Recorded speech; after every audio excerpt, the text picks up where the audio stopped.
চেনা চেনা লাগছে। পাশের বাড়ি সন্ধ্যা কাকিমা না? আরে তুমি দৈববাণী তো, এখানে কি করে এলে? সে অনেক কথা গো কাকিমা।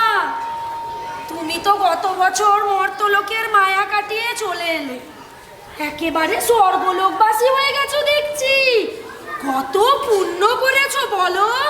না গো দৈববাণী, সবে মাত্র গত মাসে আমাকে স্বর্গলোকে ট্রান্সফার করা হয়েছে। প্রথমে আমি জমলোকেই ছিলাম। ওই মর্তলোকে ছেলেমেয়েরা আমার সাধ্য শান্তি 1 বছর ধরে নিয়ম নিষ্ঠা করলো, তারপর তো আমি স্বর্গবাসী হতে পারলাম গো। বিশেষ একটি কারণে ধর্মরাজ আমাকে ছাড়পত্র দিয়েছেন 4 প্রহর সময়ের জন্য। এই সময়টুকু পরলোকে আমি আমার ইচ্ছা মতো চলাফেরা করতে পারবো। বলো কি গো, স্বয়ং ধর্মরাজ যখন তোমাকে অনুমতি দিয়েছেন, আমি নিশ্চয়ই তোমাকে স্বর্গলোকে দেবরাজ ইন্দ্রের সভাগৃহ দর্শন করতে সাহায্য করব। এসো আমার সঙ্গে। ওই যে শুনতে পাচ্ছ, মধুর এক সঙ্গীতের শব্দ ভেসে আসছে আমাদের কানে। আমরা ইন্দ্র সভার খুব কাছাকাছি চলে এসেছি।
অতি উত্তম মেনকা, তোমার শিল্প আরাধনা সার্থক হয়েছে।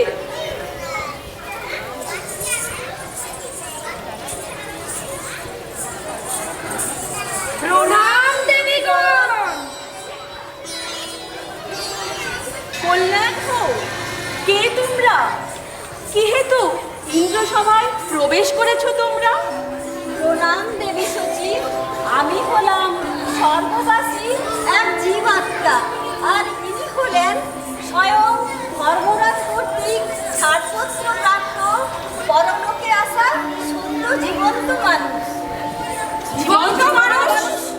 আবার জমলোকের সিস্টেম ইউনিটে গাফিলতি? দোষ নেবেন না দেবী, দোষ নেবেন না। ওনাদের ভুলের জন্যই তো আপনাদের দর্শন লাভের সুযোগ হলো আমার। ভুল করা এবং সেই ভুলকে নিজের বোধ ও বুদ্ধির দ্বারা সংশোধন করার সুযোগ কেবলমাত্র মর্তলোকে পাওয়া সম্ভব।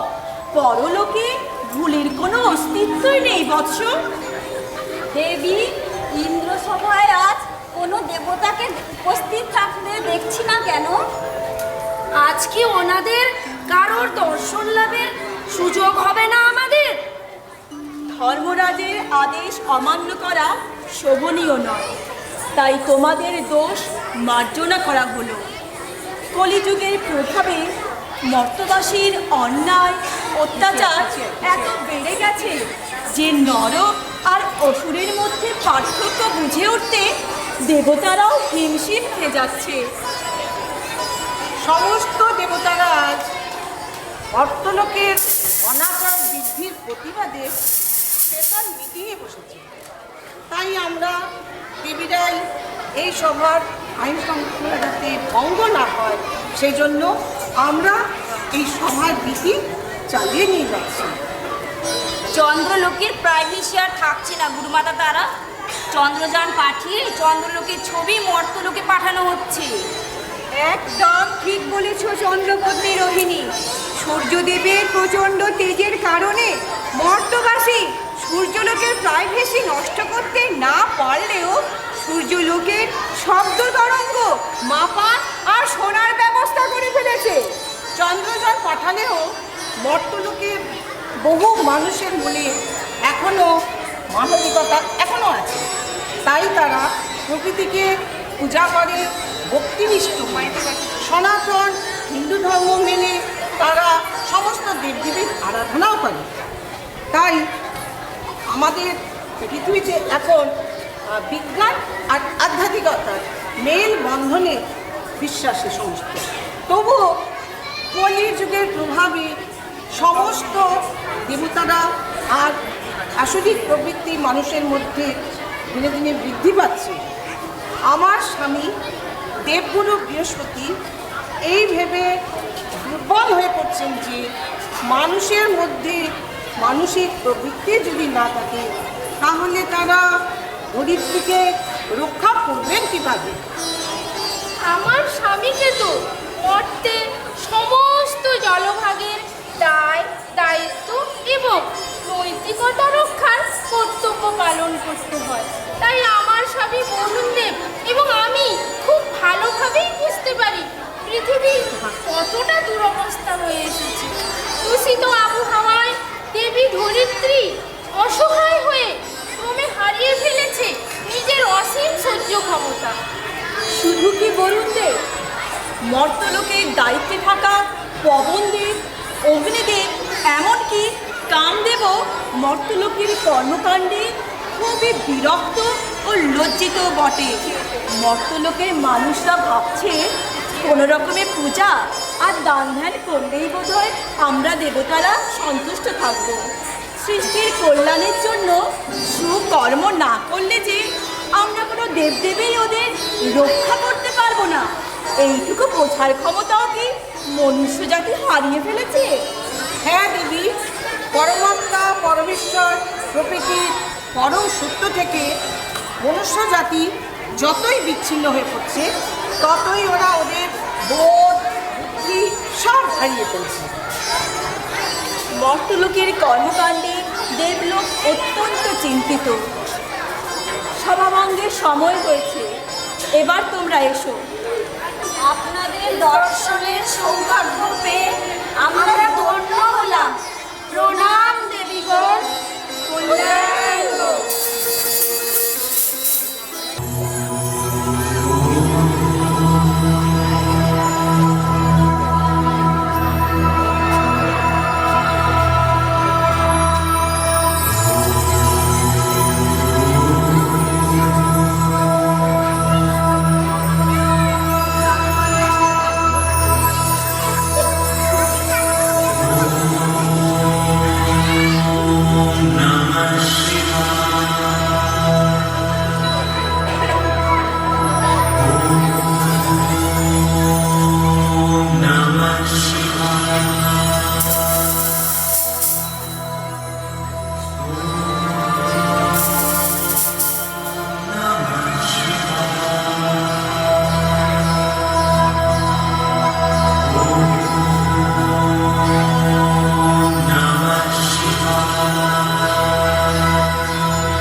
আসন গ্রহণ করুন পার্বতী।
প্রভাবিত